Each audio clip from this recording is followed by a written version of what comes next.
true. Now it becomes very serious part of the game. Yeah, absolutely. And finally, we were discussing the very exciting game between Nordibek Abdusattorov and Fabiano Caruana. We were kind of curious why he hadn't pushed that pawn on the king side earlier on, but he's done it now. Yeah, and that one has opened up. It feels like Caruana, he's found a really tricky maneuver. White is temporarily a pawn up, but Abdusattorov has some big questions to answer on the light squares. Meanwhile, this Armageddon game ready to start. Mamedyarov with the white pieces. Predictions? I would bet on Mamedyarov. He made such a good game yesterday, and he was pressing all the way today in the class game. I see that Wesley was already before the move started. First move started. He's tense and very focused, I think. Yes, and the game starts as a symmetrical English opening, signified by white and black both pushing the c-pawns as early as move 1 and 2. And okay, it's going to continue to be symmetrical, both sides playing pretty much. Wesley rock solid, and Mamedyarov has to work his magic. He's gone for something similar before this tournament, where he pushed the h-pawn.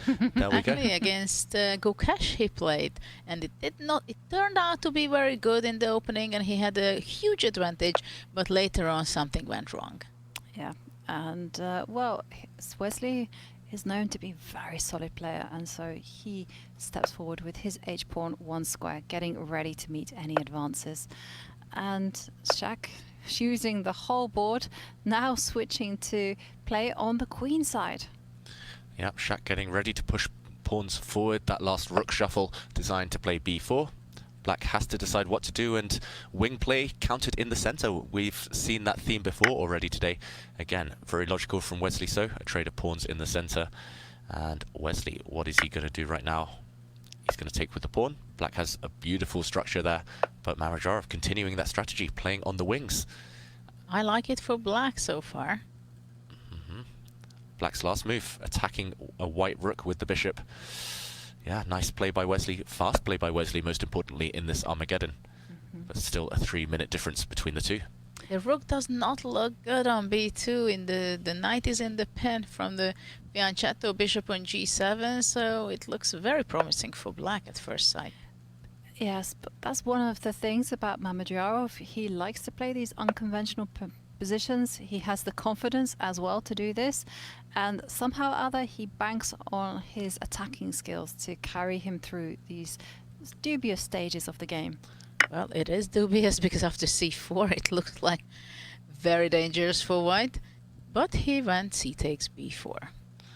Yeah, capture of a pawn there. It would look like extreme provocation from Mamedyarov, but Wesley choosing a simpler approach. The question is, are either side going to castle their king to safety? Wow, okay, breaking news. A draw between Alireza Firouzja and Hikaru Nakamura. Surprise there. It looked like that game was just heating up, but both players will take their chances in the Armageddon. But let's stick with this game for now. White tonight has entered the black half on c5. Nice outpost there, but feels again like black is so active and centralized, Judith. Yeah, but I like the 2 moves earlier, much better from the black side. Now the knight is very active on c5. I think black is going to be capturing the b4, so Mamedyarov is sacrificing a pawn, but he's going to have some activity for sure. Yep, activity will be the name of the game. 8 minutes against 5 minutes.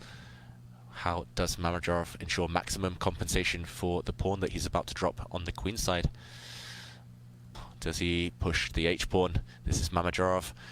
We see a question mark attached to Wesley So's last move, so maybe not the best, worsening his position, but very logical. He's going after this weak b4 pawn, both knights targeting it right now. Move suggestions, I'm struggling, I've got to say. I would just castle and postpone the inevitable. Well, I think sometimes h5 can be also be considered, but now, well, maybe e4, well, no, not e4 now. Not yet. e4 looks like a fork, but it will be captured en passant. Yes. And it would open up black's dark square Maybe bishop. some knight e1 can be an idea to open up the diagonal for the g2 bishop. But there is a pawn hanging there on b4, and Shak, well, he decides to first of all probe on the king side and then play your e3. And the e4 is there. Yeah. I blundered a bit, but actually the sacrifice seems to be interesting. Yeah, Interesting is the right word here. Bishop takes rook, looks like it wins material, but after the white bishop recaptures, white will be the one owning all of the dark squares, and if white's bishop ever ends up on this diagonal, lines up with the queen, that would likely end in checkmate. So I don't think I would be greedy. It's not Wesley's style here to take the material and suffer. But then again, threats. The white rook threatening to come to d2, the white pawn threatening to step forward to e4 with a fork. Well, we shouldn't forget that it's an Armageddon game. Black needs to make it only a draw, so that's why also white is risking a lot and goes out, sacrificing material, and plays so interestingly. So black has to decide, make decisions, which is not so simple at this point. And Wesley not actually taking the rook and instead grabbing the pawn. This is a good decision. When you're facing Shakhriya Mamedyarov, you have to play with your tactical A game. Yeah, I think a great decision to keep the dark squared bishop, the white rook, less important here. As long as black's king has a bishop for a friend, it will not get checkmated. But meanwhile, wow, tactics, a trade of knights in a really unique way there. And now it's the black knight in the center that's attacked. It's also the black rook in the corner, white's light squared bishop. Maybe hitting it can capture it in some circumstances. It's like basically the same offer that Mamedyarov gave to Wesley. Wesley's offering it back. Well, I would think knight c2 is the logical continuation. So black is counterattacking to the white rook, and it's on the board. It is on the board. Oh, and very tense position. And there you see Shak just simply capture the pawn. But now we are going into an endgame. And I think white will start beginning to regret the fact that his bishop is all the way on c1. Yeah, the black rooks will try to infiltrate and win this trapped piece. Suddenly, yeah, queen's off the board. Wesley will be breathing a sigh of relief. It feels like he's closer to safety. Still 4 minutes on the clock, should be sufficient.